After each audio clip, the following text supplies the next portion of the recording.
اتنبأ باللي بيحصل في السودان دلوقتي، واتنبأ بالحرب بين روسيا وأوكرانيا وحلف الناتو. الإسرائيليين بيحبوه، وهو قال عليهم إنهم هينهوا أوروبا الجديدة. توفيق عكاشة بيعرف المستقبل ولا بيقول كلامه اللي يصيب يصيب؟ الحكاية ابتدت لما شوية شباب أيام هجوم روسيا على أوكرانيا جابوا شوية فيديوهات لتوفيق عكاشة، وهو متوقع كل اللي كان بيحصل بالظبط. ولما ركزنا معاه وجمعنا فيديوهات تاني ليه، لقينا إن الراجل ده مش واحد بيطلع يهلل على التلفزيون وخلاص، ده ممكن يطلع داهية كبيرة. توفيق عكاشة قال أنا لازم أكلمكم على الحرب العالمية الثالثة اللي هتيجي من الناحية الشمالية من إنجلترا وحلف الناتو باتجاه روسيا العظمى، وهيسموها مرحلة الحرب الأوروبية الروسية، وكله هيشتغل في الحرب، وده فعلا اللي حصل دلوقتي. توفيق عكاشة قال إن الصين وكوريا الشمالية هيدعموا روسيا في الحرب، وقال كمان إن أمريكا وحلف الناتو هيدعموا أوروبا، وقال كمان إن السعودية والعرب هيكون موقفهم مع روسيا وهم اللي هيكسبوا الحرب دي بعد ما تستمر من 3 ل 6 سنين، وقال ان الهدف من الحرب كلها هو ان اسرائيل تقضي على اوروبا القديمه. كل اللي قاله توفيق عكاشة حصل بالحرف قدام عينينا، بس لسه مش عارفين مين اللي هيكسب الحرب دي، ولسه منتظرين هل في حرب تانية هتحصل زي ما بيقول ولا لا.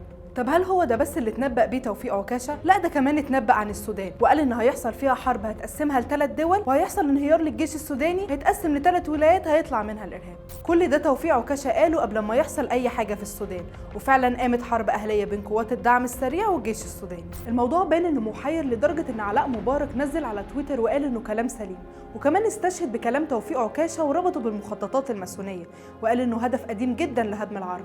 تقريبا علاء مبارك نسي هو ابن مين، ونسي اللي ابوه عمله فينا لمده 30 سنه، وجاي يقول لك هدم العرب. حتى ليبيا ما سلمتش من توفيق عكاشة، وقال ان مصر هتوجه ليها ضربات عشان تحقق هدوء الامن القومي، وقال كمان ان في حرب هتحصل في ليبيا بين قوات الارهاب. وكل اللي قال عليه توفيق عكاشة حصل بالظبط. تساؤلات عن توفيق عكاشة وتوقعاته، هل هو فعلا بيقول اي كلام واللي يتحقق يتحقق، ولا زي ما هو بيقول انه معاه مخططات للماسونيه وكل اللي هيحصل في بلاد العالم وخصوصا البلاد العربيه؟ ده راي ناس كتير بتصدقه وبتؤمن بيه، لدرجه انه عامل كتاب اسمه دولة الرب والماسونيه اللي ناقشه مع السفير الاسرائيلي، وطلع بعد كده بيشكر في ارائه وفكره. طبعا مش غريبه حب الاسرائيليين لتوفيق عكاشة وزياره السفير الاسرائيلي ليه في بيته، اصل الاسرائيليين والموساد خصوصا اصدقاء لعائله توفيق عكاشة من ايام المقدم فاروق الفقي. طب السؤال هنا بقى، هو مين المقدم فاروق الفقي، او زي ما بيتقال عليه من الموساد الاسرائيلي الجاسوس الولهان؟ هو خال توفيق عكاشة، واللي كان عدو من اعدائنا في ايام حرب اكتوبر، لانه كان بينقل معلومات مهمه جدا للموساد الاسرائيلي.